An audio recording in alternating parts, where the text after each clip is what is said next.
Calm your mind with chakra-based meditation music. Saregama Karwa Wellness.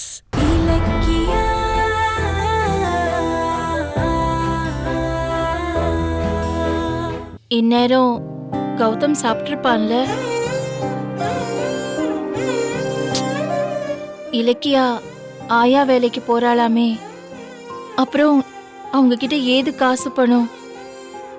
இங்க இருந்து போகும்போதுதான் purse முதற்கொண்டு எல்லாமே வச்சுட்டு போயிட்டானே. அப்புறம் எப்படிதான் சமாளிக்கிறது? அவங்களுக்கு காசு பிரச்சனையா இருக்கும் போல.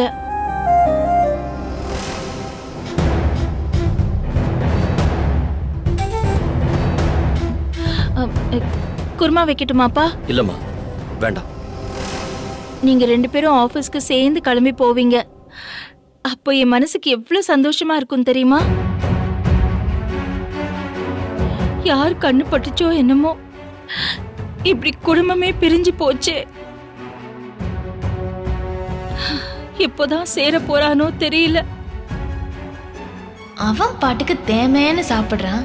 இந்த தாய் கிழவி சும்மா இருக்கான்னு பாரு. வார்த்தைக்கு வார்த்தை பொடி வச்சு சாம்பிராணி போட்டுட்டு இருக்கு. கவலைப்படாதீங்கம்மா, காலம் இப்படியே போயிடாதம்மா.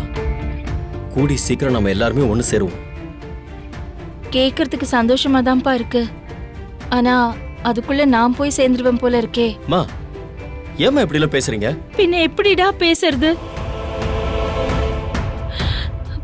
உறவை எல்லாம் உடைஞ்சு போற கையோடையே ஒட்டி வச்சிடணும். இல்லைன்னா காலம் பூரா அந்த உறவு அப்படியே பிரிஞ்சிடும் தெரியுமா? ஒரு தாய்க்கு எல்லா பசங்களும் ஒண்ணுதான். அதுல ஒரு குழந்தை கஷ்டப்படும் போது ஒரு தாயால எப்படிப்பா சந்தோஷமா இருக்க முடியும்? பாவம் கௌதம். இன்னைக்கு நான் அவன் வீட்டுக்கு போனேன் தெரியுமா? அந்த வீட்டுல எந்த வசதியும் இல்லப்பா. ஒரு கட்டில் இல்ல, பாயில தான் படுக்கிறாங்க. அவங்க அங்க அப்படி கஷ்டப்படும் போது நான் மட்டும் இங்க ஏசி பங்களான்னு வசதியா சந்தோஷமா எப்படிப்பா இருக்க முடியும்? அதெல்லாம் நினைச்சு பார்க்கும்போது என்னால சாப்பிட கூட முடியல தெரியுமா?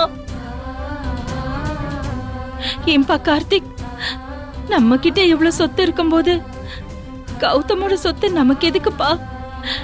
அவனோட சொத்தை அவனுக்கே திருப்பி கொடுத்துடலாம்ல. ஐயோ, அதானே பார்த்தேன். அப்படி இப்படின்னு ஆரம்பிச்சு கடைசியில விஷயத்துக்கு வந்துருச்சு பாரு. அப்போ எவ்வளவு நேரம் சாம்பிராணி போட்டதெல்லாம் இதுக்குதானா? அவன் எனக்கு வேண்டான்னு சொல்லி கொடுத்த பத்திரத்தை அப்படியே அவன் கிட்ட திருப்பி கொடுத்துடலாம்ல கார்த்திக்? கொடுத்துடலாம் தானே? மா, நீங்க இப்பதான் என்கிட்ட சொல்றீங்க. நான் ஏற்கனவே முடிவு பண்ணிட்டேன்.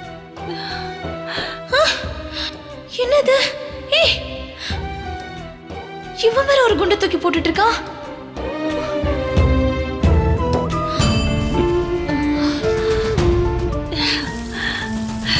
கார்த்திக், நிஜமாவா சொல்றேன்? கௌதம் சொத்தை அவனுக்கே திருப்பி கொடுத்துட போறியா? ஆமாம்மா, நானும் அண்ணனும் ராம லக்ஷ்மண மாதிரியான்னு எனக்கு தெரியாது.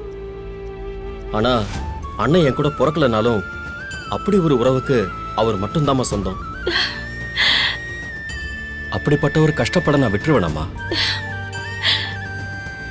இவ்வளவு நேரம் அண்ணன் வீட்டை பத்தி நீங்க சொல்லிட்டு இருந்தீங்கல்ல, அதை நேர்ல பார்த்துதான் நான் தெரிஞ்சுக்கிட்டேன். ஆனா பணம் இல்லாம ஒருத்தன் வீட்டை விட்டு போனா எப்படி கஷ்டத்தை அனுபவிக்க வேண்டியிருக்கும்னு எனக்கும் தெரியுமா. அண்ணன் இனி அப்படி கஷ்டப்படக்கூடாது. அதை நான் அனுமதிக்க மாட்டேம்மா. இதை கேட்கறதுக்கு எவ்வளவு சந்தோஷமா இருக்கு தெரியுமா? நீ என்னப்பா முடிவு பண்ணிருக்க? அம்மா, அண்ணன் தான் ஏதோ நினைப்புல சொத்தெல்லாம் வேண்டான்னு எங்களுக்கு கொடுத்துட்டாரு. ஆனா அதுக்காக சொத்தை எல்லாம் புடுங்கிட்டு அவரை ஏமாத்துறதுக்கு நான் மனசாட்சி இல்லாதவன் இல்லம்மா. அண்ணா அண்ணி மேல எனக்கு எப்பவும் பாசம் இருக்கு. நியாயமா அவங்களுக்கு சேர வேண்டிய அவங்க சொத்தை அவங்களுக்கே திருப்பி தர போறேன். அதுக்கான ஏற்பாடை கூட பண்ணிட்டேன். சரிப்பா, நீ சொல்றது உண்மைதானே? உண்மைதாம்மா. ஒரு நிமிஷம் இருங்க. ஐயோ, இந்த பைத்தியக்காரன் என்ன பண்ணி தொலைக்க போறானே தெரியலையே. ச்சே, ஷோ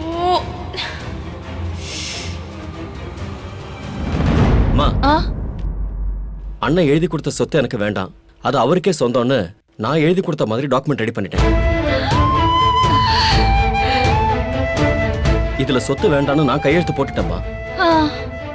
அதை ஏத்துக்கிட்ட மாதிரி அண்ணன் ஒரு கையெழுத்து போட்டுட்டா போதும், அவர் சொத்து அவருக்கே திரும்ப போயிடும். அட பாவி, இதை எப்படி ரெடி பண்ணா? இந்த வீடியோ உங்களுக்கு பிடிச்சிருந்தா லைக் பண்ணுங்க, கமெண்ட் பண்ணுங்க அண்ட் ஷேர் பண்ணுங்க. மறக்காம சரிகமா டிவி ஷோஸ் தமிழை சப்ஸ்கிரைப் பண்ணுங்க.